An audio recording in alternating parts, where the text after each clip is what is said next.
저는 대통령 탄핵은 절대 안 된다. 역사에 역행하는 일이다. 자유민주 진영에 정말 칼을 꼽는 일이다. 이렇게 생각을 하고 무슨 일이 있어도 나가낼 것입니다.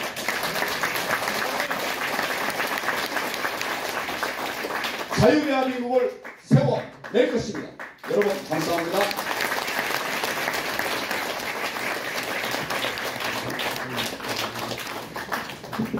감사합니다.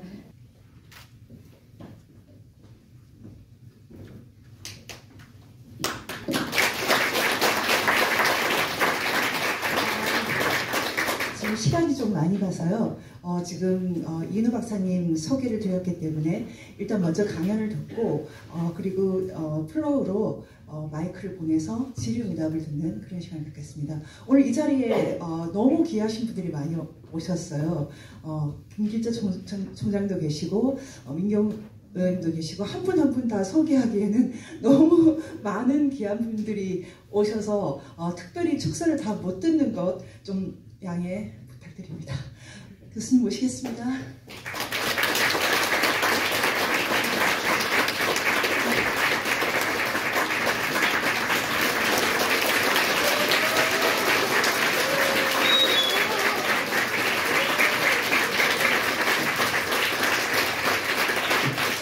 여러분 안녕하십니까. 이 빛이 너무 눈에 눈 부셔서 조금 오늘 이렇게 특별히 큰 일이 진행되고 있는 날에 이 자리에 이렇게 많이 오신 것을 보고 그동안 김미영 씨를 중심으로 NPK 쪽에서 쌓아놓으신 게 얼마나 큰가 하는 것을 느끼겠습니다. 그리고 또 저를 위해서 특별히 왕림해 주신 분들께 참 무엇이라고 감사드려야 할지 모르겠습니다. 이 책을 잠깐 보신 분들도 계시겠지만 제가 그 서문에서 말씀드렸듯이 사실 저는 이 출판 기념회라고 이렇게 하는 자리에 나와본 거는 또 처음이고 그런 의미에서는 굉장히 부끄럽고 사실 좀 안쓰러운 마음입니다. 왜냐하면 이 책이 제가 최근에 쓴 글들을 담고 있는 것이 아니고 사실은 이 주제인 대한민국 건국은 혁명이었다는 2007년에 제가 사실 썼던 그런 글인데 그것이 어디 별로 발표되지 않고 제가 사회과학 협의회 웹진이라는 데 제가 그걸 등재를 했었어요. 제가 그냥 자발적으로. 근데 아무도 누가 그걸 주목하지 않고 여기 인복일 뉴데일리 사장 조갑제닷컴 대표 이런 분들 몇 분이 이제 그거를 보고 좀 전제를 했던 적이 있고 그 다음에 여기 대한민국 사랑의 김길자 선생님께서 이 책을 내실 때 왜 대한민국은 건국을 기념하지 않는가 하는데 한번 그걸 실었었습니다. 그리고는 별로 주목하지 않던 책이었어요. 그런데 최근에 제가 이 나이를 먹어가면서 이제 글을 인터넷 형태로나 만화해야 되겠다 하고 있는데 그거를 김미영 씨가 우연히 보고 이런 거는 읽혀야 된다 하면서 이 논문을 중심으로 해서 갑작스럽게 책을 하나 만들어 주었습니다. 그래서 사실 제가 낸 책도 아니고 그래서 참 송구스러운 마음으로 여러분들 앞에 섰습니다. 그래서 오늘 그냥 그 책에 관한 거는 잠깐 말씀드리고 김미영 씨 또 부탁도 그랬고 잠깐 대한민국에 말하자면 최근의 역사 이 건국일에 오늘 이르기까지에 대해서 그냥 잠깐 소견 말씀드리고 이 질의응답을 통해서 여기 모신 애국자들 여러분들 사이에서 우리가 서로 좀 의견을 나눠보는 그런 자리가 되었으면 합니다. 제가 이 책을 썼을 때만 해도 사실은 우리 대한민국을 파괴하려는 세력이 이렇게까지 커져서 아주 정면으로 달겨들 정도가 될 거라고는 상상 못했습니다. 그땐 제가 생각했던 게 1945년 해방의 의미와 1948년 건국의 의미를 제대로 구분을 못하고 혼동을 하면서 이 교과서에서 좀 이 건국의 의미를 제대로 가르치지 못하고 있구나 하는 걸 어렴풋이 알면서 뭔가 이 세계사 전체의 흐름을 비교하면서 이 문제를 짚어볼 생각이 들었습니다.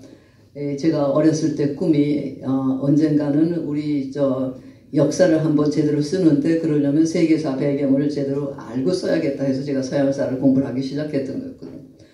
그런데 이제 2004년에 교과서 포럼에서 사람들이 이제 이 아이들에게 가르치는 역사 교육 내용이 잘못됐다는 것을 얘기하면서 제가 보니까 벌써 상황이 굉장히 심각한 걸 알았습니다. 근데 그때만 해도 제가 상황이 이렇게까지 될 거는 또 몰랐고 또한 또 저는 어렸을 때 이승만 대통령을 우리 대통령으로 알고 그 초등학교, 중학교를 다녔던 그 세대에 속하기 때문에 특별히 이승만 대통령에 대해서 공부를 해본 적은 없었어요. 지금만큼 제가 이 이승만 대통령에게 대해서 알고 또 지금만큼 그분이 얼마나 위대한 정치 지도자 또 사상가셨던가를 아직 모를 때 쓴 그런 글입니다. 그런데 이 김명 씨나 그 주변의 책을 편집하는데 참가했던 분들은 지금도 읽는데 괜찮은 글이고 읽어야 할 글이다 해서 감히 제가 오케이를 한 겁니다. 그 정도로 배경을 말씀드립니다. 사실 우리는 언제부터인가 이 약소민족의 서러움을 얘기하다가 그 다음에는 자신만만하게 우리는 모든 것을 다 할 수 있다 하는 또 이 자신감에 흐르면서 이 지나간 세대가 이룩한 것이 얼마나 대단한 것이었고 얼마나 어려운 것인가를 잊어버린 그런 이 세상이 됐습니다. 그게 어떻게 됐는가 하는 거는 아마 저보다도 여기 계신 분들이 더 잘 알고 계시겠지만은 지금 현재 바로 그 대통령을 두 번째 또 다시 탄핵을 하겠다고 하는 이 지경에 이르렀고 그 이전에 이 대통령이라는 자리에 계신 분이 이 계엄이라고 하는 걸 생각할 정도로 나라의 질서가 혼탁해진 그런데 이르는 근본 이유가 무엇인가 사실은 이 자리에서 저희는 생각을 해봐야 될 것 같습니다. 제가 혁명이라고 하는 거를 설명하는 건 뭐 그래서 자세히 하겠지만은 사실 혁명의 진짜 뜻이라고 하는 거는 급격한 그 변화를 통해서 정말 제대로 된 국가 이상 국가 이념과 또 주체 세력이 주권을 잡는 그런 상황을 만들고 법제화시킨다. 그래서 다시는 바뀔 수 없게 한다 하는 그런 짓인데 저는 그런 의미에서 1948년 대한민국 건국이 바로 그런 변화라고 하는 것을 주장을 한 것입니다. 흔히 생각할 적에 혁명하면은 이제 대중이 들고 일어나서 요새 어제 뭐 흥분한 대중이 이 대통령 탄핵해라 끌어내리라고 하는 뭐 그런 식의 혁명이라고 생각하고 촛불혁명이 그런 게 있는데 그거는 겉에 나타난 현상 혁명이라고 하는 건 어찌 보면은 제때제때 필요한 개혁을 해서 현실에 맞게 법을 개정을 하고 조정을 하는데 실패했기 때문에 그것이 이제 밑에서 요구가 폭력적으로 튀어나오는 것이라고 볼 수 있는데 그것이 필수 조건은 아닙니다. 우리 민족의 경우에 1948년을 혁명이라고 하는데 가장 중요한 이유는 우리가 일제치하에서 신음하면서 우리가 일본으로부터 해방이 돼서 자주 독립을 성취해야 되겠다고 하는 건 우리 민족의 염원이었고 다만 힘이 없어서 들고 일어나지를 못하고 있었던 그런 상황인데 다행히도 일본이 야욕으로 미국까지 공격을 하는 바람에 태평양 전쟁이 시작됐고 일본을 패망시키는데 미국을 비롯한 연합군들이 우리 대신 우리와 더불어 역할을 해줬던 것입니다. 그러니까 보통 밑으로부터의 혁명이라고 하는 무력 충돌로 일어나는 것은 전쟁에서 일본이 완전 패망을 해서 무조건 항복을 함으로써 대신 해준 것이죠. 그리고 그 다음에 어떻게 됐느냐. 우리는 즉각 주권을 가진 국가가 되지 못했습니다. 우리가 광복이라는 말을 썼을 적에는 일본 사람들만 물러가면은 우리는 독립국가가 될 줄 알았는데 그것이 38선으로 산반도가 양분되면서 미군정, 소련 군정으로 분단 점령당하는 그 상황이 됐죠. 물론 일본 사람들이 물러나서 상당한 정도의 해방이 됐기 때문에 사실 제 기억으로도 1945년에 감격이라고 하는 게 표면에 나타난 여러 가지를 보면 48년보다 훨씬 더 컸습니다. 그 변화가 그만큼 더 컸죠. 그러나 역시 우리는 미 군정치 하에서 남한은 살았고 북한은 소련의 점령치 하에서 사는 그런 세상이 됐고 우리가 정말 주권 국가의 국민으로서 이 세상을 갖다 만들게 된 것은 1948년 이 대한민국 정부 선포로 마감되는 해방 이후 그때까지의 맹렬한 투쟁, 항일 투쟁에 했던 세력이 이번에는 공산주의 쪽으로 이 나라를 통합시키겠다는 그런 세력하고 또 싸우면서 이룩한 것이 우리 대한민국의 건국이었고 공산주의하고 싸웠던 것이 공산주의의 장점은 어느 면에서 있다고 보지만 실제는 해로운 점이 훨씬 더 크고 자유라고 하는 것을 정말 이해하는 사람은 공산당하고의 타협이라고 하는 것은 불가능하고 스탈린의 그 당시 목표라고 하는 것은 처음 공산당 정권이 태어났을 때부터 전 세계에 공산화라는 거였고 그것이 북한뿐 아니라 소련군이 진격해 들어갔던 모든 지역 특히 그 동유럽에서 속속 일어나고 있었기 때문에 공산화라고 하는 것은 우리가 추구했던 자주 독립하고는 정반대되는 것이라는 것을 이승만 대통령이나 그 당시엔 또 김구 선생도 아시고 이 절대 반대를 하면서 우리가 당연히 통일된 국가를 이루어야 되지만은 소련의 완강한 반대 때문에 그것이 불가능해지자 그러면은 남한만이라도 빨리 우리가 독립을 해서 우리가 주권 국가로서 국제사회에서 목소리를 내서 이 북한의 실지까지도 회복하는 그런 쪽으로 말하면 차선책을 결국은 수용하는 쪽으로 같은 것입니다. 바로 그런 그 분단 때문에 독립국가가 되었다는 그런 그 기쁨 못지않게 걱정이 앞섰고 슬픔이 있었고 또 반대하는 사람들은 두 가지였으면 하나는 공산 통일을 원하던 사람이 물론 더 완강하게 반대를 했고 다른 한쪽은 국제정세를 잘 모르지만은 양쪽으로 이 양분된 정부가 수립이 되면은 나중에 어떻게 통일하나 걱정을 해서 또 이 어느 정도는 유동성을 두고 반대했던 그런 세력도 있었습니다. 바로 그런 사정 때문에 사실 대한민국의 수립이 얼마나 대단히 큰 변화였느냐, 얼마나 혁명적인 변화였느냐 하는 거에 대해서 눈을 뜰 겨를이 별로 없었습니다. 그러나 저는 그 당시 이 해방 당시 초등학교 3학년이었고 6.25가 발발했을 때 중학교 2학년이었는데 그때 경험한 걸로 생각하더라도 사실은 혁명적인 변화였어요. 그 당시에 우리나라는 물론 지금이나 마찬가지로 이 불교도도 있고 기독교도도 있지만 이 6.25 특히 그 성리학적인 그 윤리의 바탕이 확고하게 깔려있던 그런 세상이었기 때문에 집안에서 사실 이 남녀 차별이라고 하는 것이 불교의 유교의 본래 이상이 구별이지 차별은 아니었지만 그런 식으로 자행이 되고 뭐 시아버님 말씀이라면은 뭐든지 다 복종을 하는 것이지 무슨 개인의 인권이라든가 그런 개념조차도 사실 없었습니다. 굶지 않고 살아남고 병에 시달리다 죽지 않는 것 이것이 가장 중심적인 문제였고 이 독재라고 하는 것도 사실은 그렇게 실감나는 건 아니었습니다. 국민의 80% 이상이 문맹이어서 편지 한 장 받으면은 대소소에 가서 대신 읽어달라고 쓰고 하던 것이 그때 우리 수준이었던 거예요.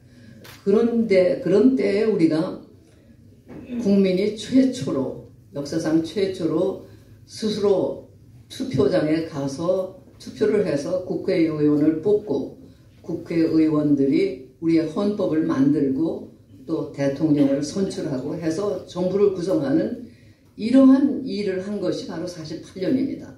그것이 우리의 힘만 가지고는 안 됐고 우리를 점령하고 있는 미 군정 그리고 미국 당국이 유엔의 이 문제를 상정하는데 우리 이승만 대통령 또 김구 선생 그런 분들이 동의를 하셨었고 그래서 그 유엔의 지지를 받아서 이것이 가능했던 것이죠.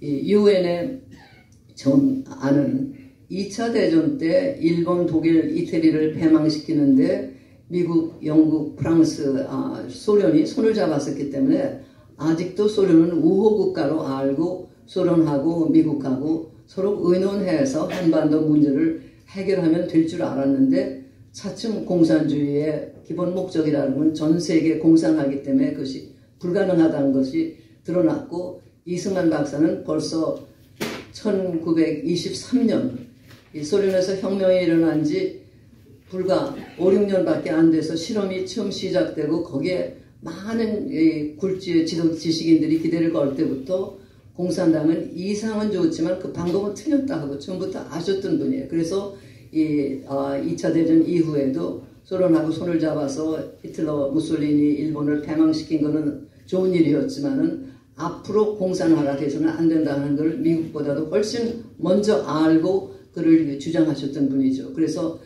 처음에는 미국의 사령관인 하지 중장도 참 그 골치 아픈 고집스러운 노인네라고 아주 그 미워하고 싫어하던 그런 적도 있었는데 결국은 2, 3년 후에 냉전이 본격화되면서 이승만이 옳았다 하는 것을 유엔이 알고 미국 당국이 알면서 우리 대한민국 건국이라고 하는 것은 가능해졌던 것입니다.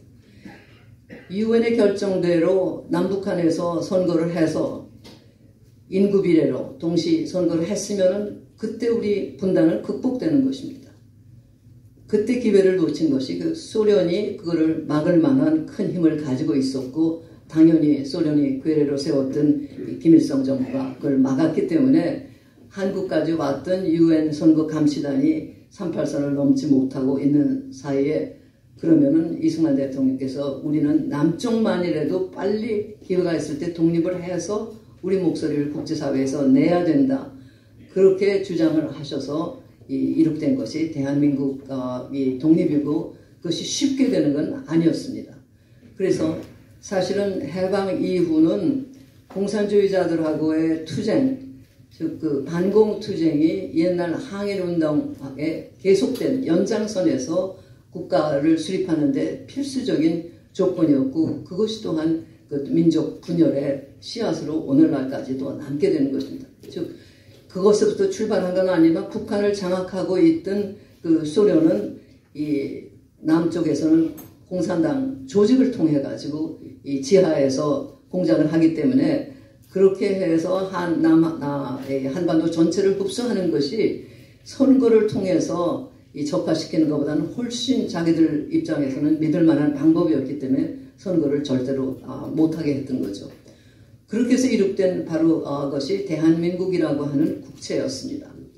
그리고 바로 그 헌법이 역사상 처음으로 국민을 주권자로 규정을 했고 남녀 평등이라고 하는 것 실제 생활에서는 상상하기 어려웠던 시대에 이미 서양의 여러 헌진국보다도 훨씬 앞서서 여성에게도 선거권, 피선거권을 다 주고 또 더 나아가서 국가가 나서서 국민을 모두 다 똑같이 잘 살게 보장을 해주지 못하지만 자기 능력을 있는 대로 개발을 해서 능력을 펼 수 있도록 적어도 초등학교 교육은 의무 교육을 만들어주고 등등 해서 인간 개개인이 자기의 자유 그것의 연장으로서 경제활동의 권리를 보장을 받고 하도록 그리고 그 다음에 기간산업 또 그 일본 사람들이 가졌던 적산의 아주 국유화 등등 이런 것들은 국가가 나서서 하고 하는 식으로 일종의 절충적인 그 대안을 만들었고 이승만 대통령께서 고집하셨던 건 아직 경험이 없는 나라이기 때문에 실제 그 내각 제도보다는 대통령 제도를 중심제를 하는 것이 낫다는 것을 또 주장을 하셔서 관찰을 시키셨던 것입니다. 그래서 우리나라는 그런 면에서 이 해방이 주권국가가 됐다는 것, 또 평등사회가 되고 개개인의 자유가 최고 가치로 정립이 됐다는 것, 그리고 또 제도적인 장치가 오래전부터 서양 사람들이 자기들끼리 논의를 하면서 실험을 통해서 만들어놨던 삼권 분립의 개념이라든가 우리는 거기에 대해서 지금 오늘 바로 그 탄핵의 대상이 어제 됐던 그 감사원 또 이 헌법재판소까지 만들어서 조금 더 강화를 하는 그런 그 시스템을 하고 하는 등 우리에게 약간 더 맞는 방향으로 조절도 해왔습니다. 그런 식으로 누구도 탄하기 어려운 상당히 완벽한 그 균형을 갖춘 그런 헌법 체제를 이미 48년에 갖추었고 그 후는 사실 이론적으로는 후퇴한 적이 없습니다. 여기서 문제가 생긴 거는 아직 경험이 없었기 때문에 투표라고 하는 것이 뭔지 모르고 이 가장이 뭘 누굴 찍어라 하면 다 찍고 또 동네 또 이장이나 동네 원로가 이렇게 해야 한다면 하고 아직 그런 그 수준의 나라였는데 이 여성에게까지도 이제 투표권을 주고 또 피선거까지 주니까 어떻게 보면은 아직 성숙하지 않은 어린 몸에다가 제법 큰 옷을 입혀놓은 것 같은 그런 꼴이 돼서 그 안에서 허우적거리면서 어떻게 그 이 민주주의의 모범적 민주국가의 이상에 맞는 그런 그 이 말하자면 체력을 그리고 정신력을 기르느냐 그것이 어떻게 보면 지금까지 우리 역사라고 볼 수 있습니다. 그 가운데서 뭐 4.19라는 것도 있었고 또 대구 폭동 또 무슨 이 광주 5.18 폭력 사태도 있었고 제주 4.3 사건 같은 것도 있었고 한데 제가 보건대는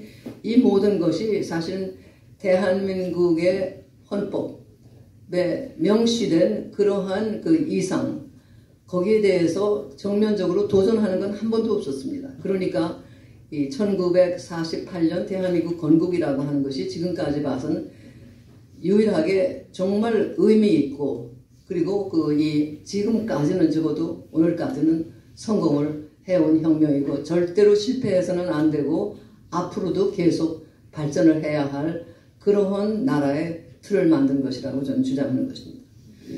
최근에 아시다시피 역사 논란이라는 것이 있고 이제 신문 뭐 텔레비에 계속 나오고 48년이 대한민국이 세워진 게 아니고 1919년이 대한민국이 태어난 해다. 뭐 1897년이 대한제국이 시작될 때가 대한민국이 시작이라 또 이런 주장을 하는 사람도 있고 또 최근에는 아까 이 김문수 장관께서 말씀하셨지만 우리 외교부의 입장이 이 1910년에 우리 합방이라고 하는 것은 강요된 것이 있는 것이니까 그건 전부 다 원천 무효가 됐고 우리는 그때도 우리 나라가 있었던 것이다 하는 그런 주장 그것이 아까 말씀하신 게 불행히도 외무부의 공식 입장이고 우리 법제처도 어중간하게 그런 입장을 취하는 것 같은 그런 게 있습니다. 더군다나 건국이 아니라 광복회 회장이 되신 이종찬 장군 그리고 한때 국정원장까지 지낸 분이 더군다나 이 48년 건국을 부정을 하고 나오면서 일제시대 때 대한민국의 국적은 한국이었다고 하는 그런 그 주장을 하는 사람들이 있고 감히 그런 사람들이 국정감사에서 장관을 청문회장에서 쫓아내는 이런 지경에까지 지금 이르렀습니다. 이게 왜 이렇게 된 거냐. 아시다시피 하나는 본래부터 이 분단의 문제, 우리는 분단된 현실을 수긍할 수가 없었기 때문에 대한민국이 탄생한 거를 한편에서는 기뻐하면서도 한편에서는 통탄을 할 수밖에 없는 그런 것이 있고 그 통일을 해야 된다 하는 그 강박관념 같은 것이 작용을 해서 한갈래에서는 대한민국이 태어나지 말았으면 마치 통일된 국가가 수립될 것 같은 그런 이 망상을 버리지 않는 그런 사람들이 있어서 생겨나는 문제입니다. 또 하나는 민주주의에 대한 오판 또는 미숙에서 오는 것이라고 생각합니다. 사실 민주주의가 뭔지 우리가 알 길이 없었죠. 제가 초등학교 때 해방이 되면서 처음으로 학급에서 학생들이 반장을 선출하는 연습부터 했습니다. 그전에는 공부 잘하는 아이를 선생님이 급장이라고 지명해서 학급을 지도하게 그렇게 만들었던 거죠. 그리고 우리는 여러 가지 민주주의 이론을 학급에서 배웠어요. 정부가 하는 일도 너무 잘못되면 항의를 할 수 있고 1인 시위도 할 수 있다든가 어떻게 비판을 하는 방법이 여러 가지가 있을 수 있다든가 이런 것도 배우고 그리고 우리는 새나라의 어린이는 하면서 노래를 부르고 살았고 그리고 일제시대 때 부르던 봉소나 같은 것도 불렀지만 그 다음에는 결국은 우리의 소원은 독립하다가 48년에 독립이 되고 나서부터는 그 다음에 우리의 소원은 통일하고 이 가사를 약간 바꿔서 부르기도 했습니다. 새나라가 태어났다는 거에 대해서는 일말에 의심이 있을 수가 없었습니다. 그러니까 국제사회에서 유엔이 한반도에서 적법 절차를 밟아서 유엔의 감시하에서 태어난 유일한 정부가 대한민국 정부다 하는 것을 인정했기 때문에 우리는 국제사회의 일원으로 감히 등장을 하고, 북한은 우리에게 우리 헌법상 우리 국토의 일부지만 실권은 아직 미치지 못하는 마지막 실지 회복해야 할 땅으로 남아있는 것입니다. 그런데 지금 여러 가지 말을 하는 사람들 가운데 우리가 48년에 태어났다 그러면은 뭐 북한하고 우리를 동격으로 낮추는 거니까 안 된다는 무슨 이런 소리도 하고, 또 외교부가 1965년 한일협정을 맺을 때도 그렇고 그 후에 87년에도 1910년 이래에 모든 이 협정은 일본으로부터 강요당한 거기 때문에 원천 무효된 것이기 때문에 일제시대 때 우리는 우리에게 마치 주권이 있던 것 같이, 아까 김민수 장관이 말씀하셨듯이 마치 우리에게 법을 만들고 그것을 집행할 수 있는 권한이 있는 것 같은 그런 착각을 하는 사람들이 있습니다. 이런 사람들이 장황한 무슨 논문이라는 것도 쓰고 그런데 그거는 기초 상식도 없는 그런 짓이에요. 그 학문이라고 하는 것은 상식의 차원을 넘어서 그 뒤에 있는 깊은 원인을 캐고 설명을 하고 하는 것. 예를 들면 해가 동쪽에서 뜨고 서쪽으로 지는 것 같이 보이지만은 그 뒤에는 바로 이 지구가 해를 돈다는 하는 그런 이론을 해낸다든가, 이것이 학문인데 지금 우리나라에서 학문인 듯 또는 뭐 지식인 사회에서 소위 지적 논쟁인 듯 하는 것은 상식 이하의 것들을 가지고 마치 무슨 새로운 것이 나타난 것 같이 국민의 역량을 소모하고 있는 것입니다. 역사라는 것은 실제 일어난 일을 다루는 얘기고, 어떻게 무슨 일이 일어나는 것을 설명을 해야지 어떻게 맞으면 사리가 작동하는 거고, 오늘날 현실이 왜 이렇게 되었고 앞으로는 어떻게 될 건가 하는 것을 허황되지 않게 어느 정도 가늠하고 배울 수가 있기 때문에 역사를 공부하는 것이죠. 역사라는 건 계속해서 변화하는 것이고 흐르는 물과 같이 뒤돌이킬 수는 없는 것입니다. 우리가 결정을 해서 이 이제 원천 무효했다. 그래서 그럼 지금부터 그걸 적용하는 데서 그건 무효를 한다고 할 수는 있지만은, 지금 우리를 압박해서 독립운동을 하다가 감옥에서 신음하다 죽은 사람들을 지금 법을 바꾼다고 다시 살려낼 수가 있겠습니까? 말이 안 되는 일이죠.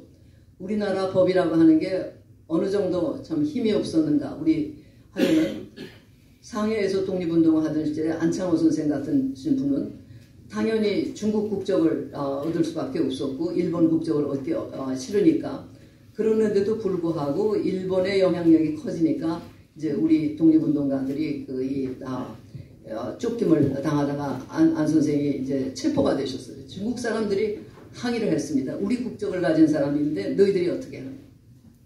일본의 답이, 우리 천황의 신민이고 물론 2등 신민이죠. 우리가 일본 사람들 같이 모든 권리를 누리는 건 아니지만은 그들의 다스림을 받는 그런 2등 신민이라는 뜻이고, 우리의 신민이 한 번 되면 마음대로 탈퇴할 권리도 없다.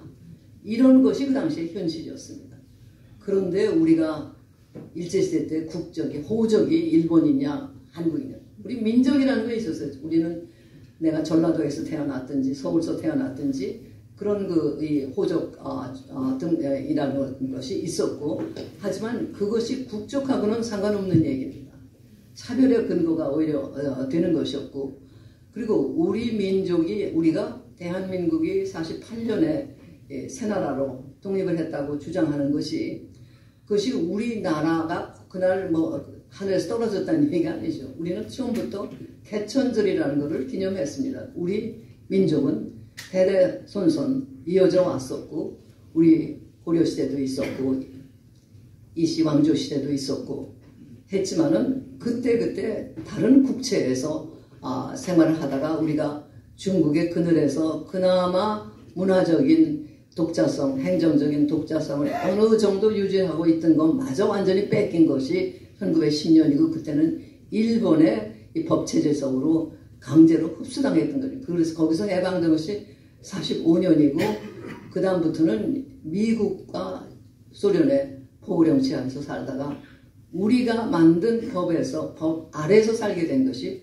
바로 48년이다. 그러니까 48년의 의미라고 하는 것을 우리가 경축하는 것은 너무도 당연한 것이고 그것이 없으면 대한민국 국민으로서 정말 자격이 없다고 생각을 할 수도 있습니다. 이런 것에 대해서 맞서지 못하게 된 또 중요한 이유는 사실 공부를 안 했기 때문입니다.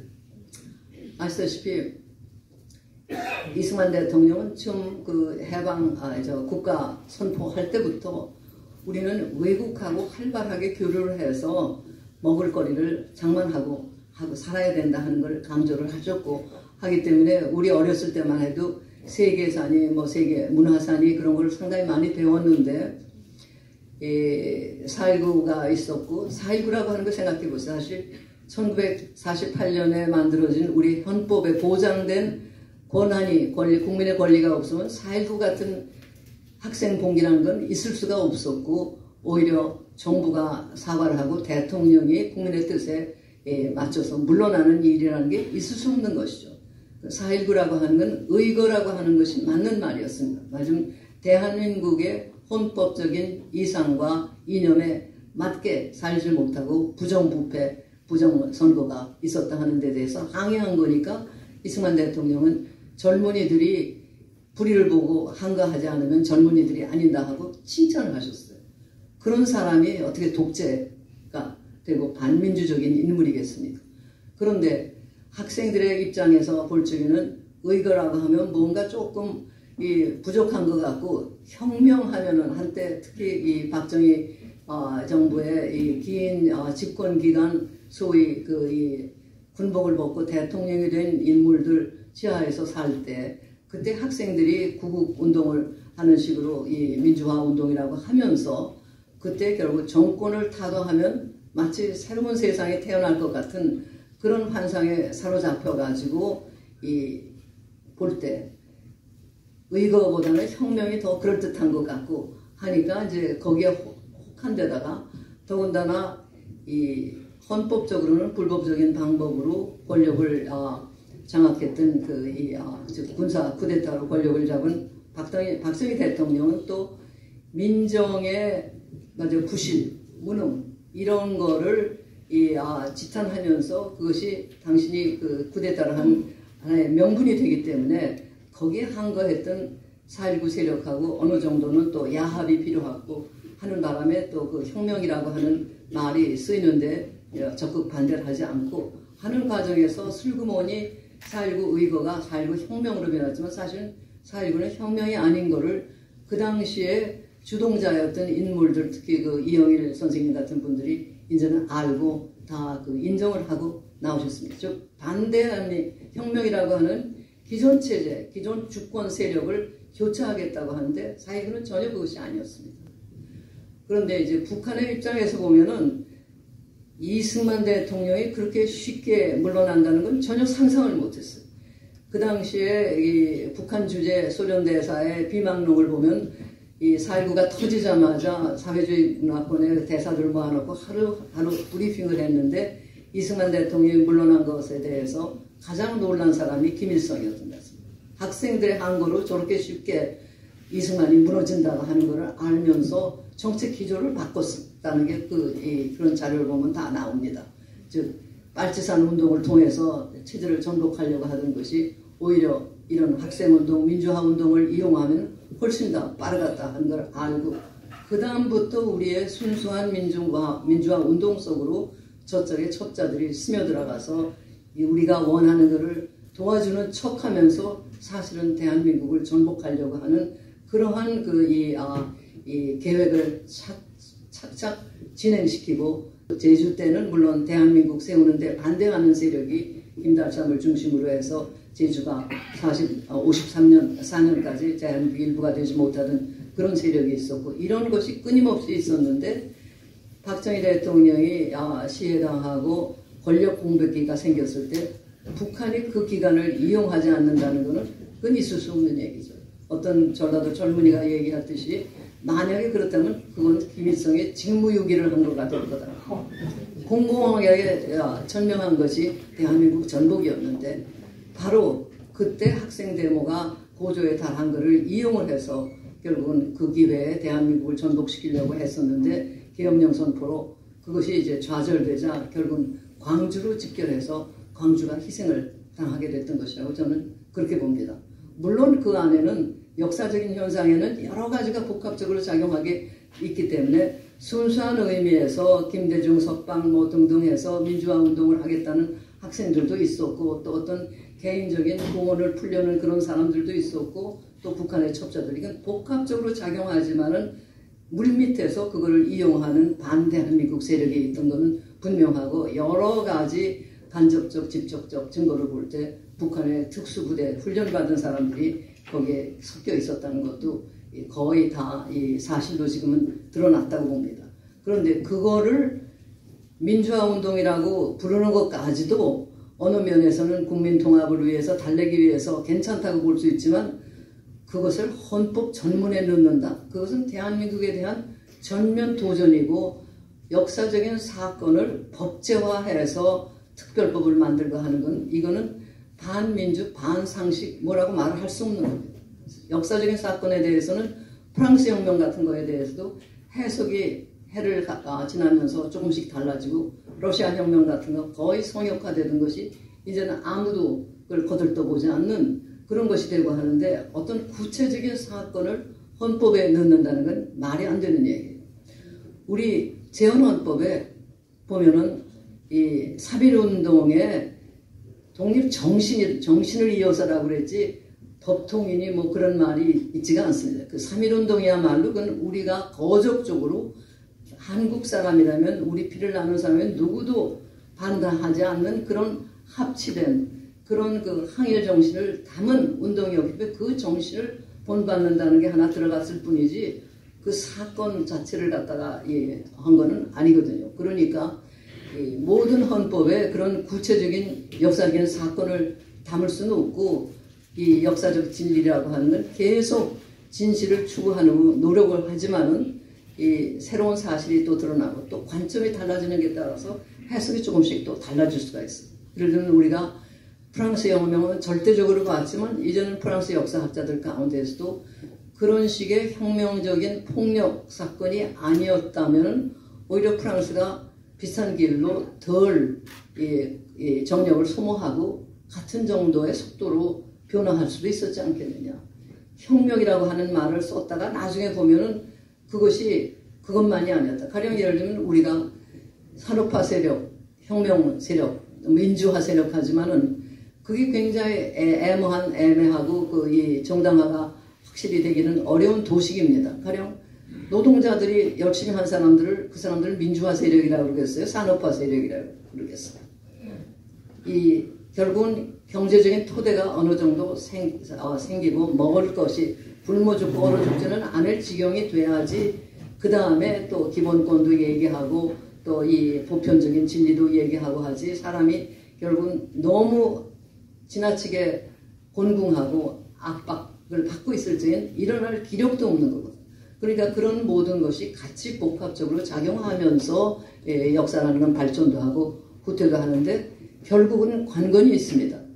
그런 과정에서 전 인류가 불문율을 축적해오죠. 종교별로 뭐 문화별로 좀 다르겠지만은 살인을 방치할 수는 없다든가 거짓말하는 것은 절대로 용서 못한다든가 뭐 이 간음은 안 된다든가 등등 이런 것들이 이제 각기 있는데 이런 불문율을 제대로 받아들이고 그걸 일상화한 사회는 선진 사회로 발전을 하는 것이고 그걸 해내지 못한 사회는 항상 갈등과 불안 속에서 시달리고 크게 발전을 못하고 하는 것이죠. 그런데 지금 불행히도 여러분들이 아시다시피 이제는 이 과학혁명, 정보혁명이라는 게 인간의 지혜가 성숙된 것을 앞질러 가서 결국은 인공지능이 자칫하면은 인간을 잡아먹을 수 있는 그런 단계에 우리는 와 있습니다.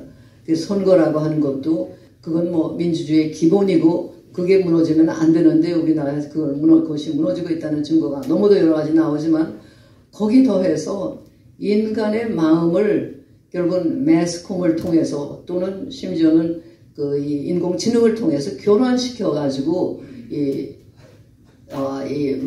마음대로 주물를 수 있는 그런 가능성이 있기 때문에 사실은 선거가 그전과 같은 주권자의 의견을 타진한다고 하는 그런 의미가 많이 감퇴되고 있습니다. 지금 우리가 정말 한치도 가늠할 수 없는 그런 구렁텅이로 빠지고 있습니다. 그래서 건국혁명으로 우리가 어렵게 그리고 거의 기적적으로 만들어 놨던 그런 자유민주 국가의 기틀을 갖다가 지금 이름만 빼놓고 다 무너뜨리고 있습니다. 민주주의의 이름으로, 민주화의 이름으로 실제는 다수의 독재를 하는데 사실 서양에서는 오래전부터 민주주의 얘기를 하면은 다수 의지라고 하는 거하고 일반 의지가 똑같지 않을 수 있지 않느냐, 어떤 게 더 우세하냐. 가령 예를 들면 높이서 해안을 가지고 보는 사람은 저 멀리서 위험이 닥쳐오는 걸 보는데 일반 밑바닥에 있는 다중은 보지 못할 때 다수가 거기 있어야 좋다고 하는 게 좋으냐, 아니면 멀리를 보고 지금 빨리 피해야 된다는 사람 의견을 따라야 되느냐, 이런 문제가 있답니다. 가장 중요한 것은 무엇이 최대 다수의 인간에게 가장 유리하게, 그것도 당장이 아니라 대대손손 앞으로까지 유리하게 작용을 하느냐. 한 국가라고 또는 민족이라는 단위는 당세대만이 아니라 위에서부터 내려온 조상서부터 후세대까지를 생각하는 전체를, 공동체를 생각을 해야 되는 건지고, 그래서 역사를 공부하는 것이 중요하고 한데 우리는 그것이 다 없어졌어요. 결과적으로 많은 사람들이 공정을 이야기하고 정의를 이야기하고 민주주의를 이야기하는데 지금까지 볼 적에 우리 대한민국 혁명을 한 이후에 제대로 되지가 못한 게 한 가지 아주 중요한 게 있습니다. 그것은 주인의식이라고 하는 게 뭐냐. 주인의 역할 가운데는 권리 못지않게 중요한 게 책임입니다. 책임을 져야 돼. 잘못되건 잘되건 책임이 주인에게 있는데, 우리가 소위 군사독재라고 타도의 대상이 됐던 그런 정권 치하에서는 우리가 채찍질을 당하면서도 열심히 뛰어야 되고 자기의 최선 그 이상을 다하게끔 체제가 되어 있어서 그 덕분에 우리는 엄청난 발전을 했습니다. 그 다음에 우리가 좀 편안하게 되면서는 일 안 하고 공짜로 받는 거에 너무 익숙해져 가지고 이제는 애쓸 필요가 없지 않느냐, 국가가 다 해준다 하는 그런 쪽으로 가니까 사실은 민주화가 되면서부터 우리의 상대적인 국가적인 지위라고 하는 것은 더 올라가는 것이 아니라 이제 평준화되고 이제 떨어지는 쪽으로 가는 그런 모순을 우리가 감당하고 있습니다. 그 주인의식이 결국 결여돼서 책임의식은 약하고 권리의식만 강조됐기 때문에 그렇죠. 그리고 암암리에 보면은 정치라고 하는 것은 전부 다 패거리가 돼가지고 누구 계파 무슨 계통 이게 정치의 전부인 줄 알고 언론들도 그게 당연하게 쓰고, 정치라는 것이 전체를 위해서 앞날을 내다보면서 어떻게 해야 된다 하는 그 의식이 거의 사라졌습니다. 그리고 권력이라고 하는 거, 가령 대통령직이라든가 장관직이라는 건 이게 책임이라는 걸 생각을 안 하고 먹을 자리라고 하는 의식이 아주 팽배해 있고 다 그것이 평범한 같이 돼 있어서 국회의원도 나눠서 해먹어야 되고 장관도 나눠서 해먹어야 된다. 해먹는 자리로 보니까 그런 소리가 나지, 책임을 수행하는 자리라면 다른 사람보다 능력도 탁월하고 판단력도 현명한 사람을 뽑아서 해야지 된다. 그리고 기업체의 장으로 있으면은 수십억을 받을 사람이 수억 정도 받고 이 장관으로 자기 능력을 써줘야 된다. 이런 식으로 나와야 될 텐데 우리는 거꾸로입니다. 이 핀란드 같은 나라를 보면은 20몇 살짜리를 장관으로 발탁을 해서 이 늑숙을 한 총장들을 모시고 외국을 시차를 다니고, 아이가 어리니까 아버지를 가끔 봐야 된다 해서 장가를 재택근무를 시키고 이런 데까지 나갑니다. 이번에 제가 또 오래간만에 유럽을 갔다 이제 핀란드에 들려왔는데 이 헬싱키 시립 도서관을 새로 만들었는데 무슨 요새식으로 개방된 그런 거지만 옛날엔 책이 모든 거에 참 지혜의 근원이었지만 지금은 그렇지가 않으니까 생각만 있고 좋은 아이디어만 있고 의욕만 있으면 누구든지 거기 와서 그걸 개발하고 활용을 하고 해라. 그래서 하다못해 재봉틀까지 도서관에 있어요.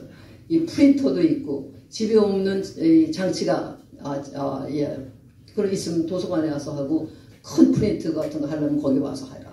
또 놀면서 공부하기 좋아하는 아이들은 뒹굴면서 책을 볼 수 있는 데도 있고 또 심각하게 똑바로 앉아가지고 심각하게 연구할 수 있는 그런 데도 있고 어린 애기들 유모차에 데려와서 걔네들 풀어놓고 놀면서 책하고 친해지게 하는 것도 있고 제일 감동적인 게 아무 이유도 없이 여기 들어와서 돌아다니는 것을 환영합니다. 우리는 종족 차별을 안 합니다.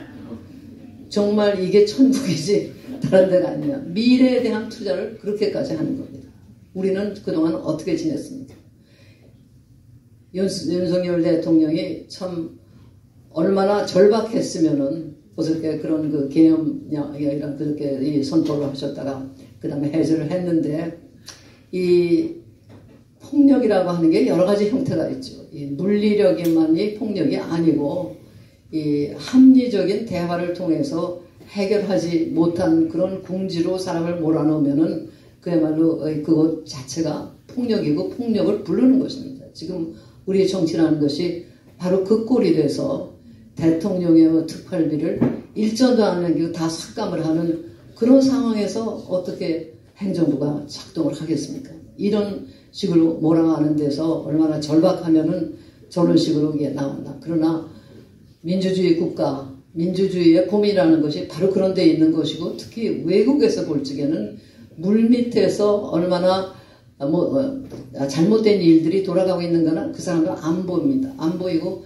형식만 보기 때문에 문재인 시대 때 그런 악법이 쏟아져 나와도 겨우 그 사람들이 미국 사람들이 볼 줄 아는 건 풍선 북한에 못 날리게 하는 정도 보지 그보다 훨씬 더 흉악한 법들이 만들어지는 건 모르고 민주주의가 건재하다 이렇게 보기 때문에 또 우리는 외국에 대해서도 외국의 그 눈을 인식하지 않고 전혀 살아갈 수가 없는 나라이기 때문에 그런 것도 그렇습니다. 저번에 그 국사교과서 파동이 있을 적에도 너무 그 교과서 내용이 반국가, 반대한민국적으로 왜곡이 되어 있기 때문에 박근혜 대통령이 그 국정교과서를 하겠다고 하셨는데 그때 저는 사실 알고 반대를 했습니다. 왜냐하면 그렇게 되는 순간 이게 정치 싸움이 돼서 진다. 그게 아니고 검열을 하는 그 검열관들을 국가관이 제대로 있는 사람으로 교체를 해서 내용을 바꿔야지 형식을 국정을 하면 안 된다 했다. 아니나 다를까 외국에서 전부가 다 국정하는 쪽을 반대하는 겁니다.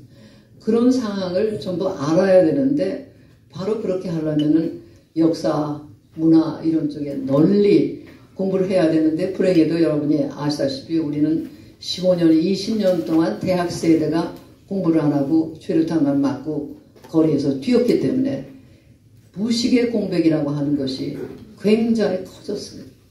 이거를 우리가 극복하지 않으면은 근본적으로 나라가 다시 서는 것은 어렵다. 그러니까 민주주의라고 하는 것이 책임을 이행하는 것을 제대로 할 줄 알고 어떻게 해야지 전체 이익이 그리고 길게 보장되는가 하는 것을 아는 그런 그 교육은 계속해야 된다고 합니다. 제가 장황하게 좀 얘기가 길어졌습니다만 제가 묵은 글을 그냥 나가도록 한다. 그냥 한 것도 아마 그 김명시 생각이 그런 데서 왔기 때문에 그런 것 같습니다. 역사라고 하는 거에 역사의 진실이라고 하는 게 그렇게 하나가 딱 고정된 것이 아니라 계속해서 끊임없이 진실을 추구해야 되는 것이고 또 이 관점에 따라서 또 그 시대에 이제 어떤 그 이 요구가 뭔가에 따라서 달라 보일 수도 있는데 적어도 진실을 추구하기 위해서 끊임없이 노력을 하고 자기가 과거에 뭐 잘못된 게 있었으면 그걸 바로잡을 줄 알고 그런 개방적인 마음의 자세를 갖고 또 상대방의 입장에 대해서 이해할 줄 알고 결국 공정성의 잣대라고 보는 거는 저는 이렇게 봅니다. 결국 어떤 한 사람에게 뭘 허가를 하면 그럼 모든 사람이 그 사람 그렇게 될 때 괜찮으냐. 가령 공직자 전원이 이재명 같이 행동을 하면 괜찮겠느냐. 자기 자식이 이재명 같은 사람이 되면 좋겠느냐. 이렇게 물으면 뭐가 옳고 그런 게 오는데 법리를 따져서 무슨 누가 어쩌고 뭐 법이 어쩌고 그것도 또 저는 이상하다고 보면 누가 이렇게 증언했다가 번복했다. 그것이 어떻게 법에 그렇게 대단한 걸로 몇 년을 끄는 그런 게 되는지 지금 우리나라의 이 체제가 제대로 작동 안 한 지가 굉장히 오래됐습니다. 그래서 이거는 근본적으로 개조를 해야 되는데 불행히도 무슨 쿠데타나 무슨 그런 식으로 해서 되는 건 아니고 마음이 아프고 참 힘들지만 끊임없이 한 사람 한 사람이 노력을 해야 되고 제도와 못지않게 중요한 게 결국은 인격의 도야 그리고 외압에도 또 인공지능의 공세에도 흔들리지 않고 사람이 사람답게 산다는 건 무엇인가 하는 것을 끊임없이 생각할 줄 아는 그런 사람을 기르는 그런 작업은 또 정치하고는 또 별개로 또 진행을 해야 된다고 생각합니다. 제가 얘기가 길었는데 여기서 끝마치도록 하겠습니다. 감사합니다.